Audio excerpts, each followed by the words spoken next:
et de l'ONU. Entre-temps, à New York, le Conseil de sécurité de l'ONU renouvelait pour une durée d'1 an le mandat de l'opération des Nations Unies en Côte d'Ivoire, un renouvellement qui corrobore on ne peut plus le rôle de premier plan que la force impartiale joue dans la consolidation du processus de paix et peut-être dans la sécurisation du régime en place à Abidjan. Qui des FRC ou des forces impartiales garantit la stabilité du pouvoir en place à Abidjan? En sillonnant les rues de la capitale économique ivoirienne, la réalité interpelle à plus d'un titre.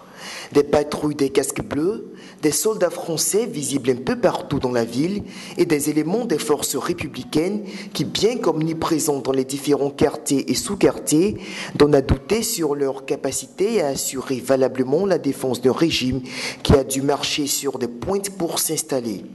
En effet, cette ubiquité des soldats de la nouvelle armée ivoirienne, essentiellement composée des éléments de l'ex-rébellion des forces nouvelles, cache difficilement les carences qui sont leurs.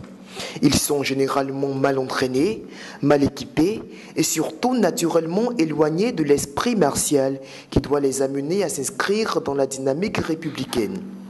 Avec de tels soldats, le régime d'Alassane Ouattara ne peut que se vouer aux soldats des forces étrangères, chose qu'il a très vite compris. Surtout que ces éléments des forces républicaines de Côte d'Ivoire, venus du Nord, ressemblent toujours formatés à l'esprit de la rébellion, ce qui leur ôte toute crédibilité disciplinaire. À cela, s'il faut ajouter l'attachement viscéral qu'ils ont à l'actuel Premier ministre Guillaume Soro, cette armée, ou plutôt cet assemblage hétérogène de bandes armées, qu'on s'escrime à allier aux ex-FDS, ne représente que la face visible de l'iceberg qui sert de bouclier militaire au pouvoir d'Ado.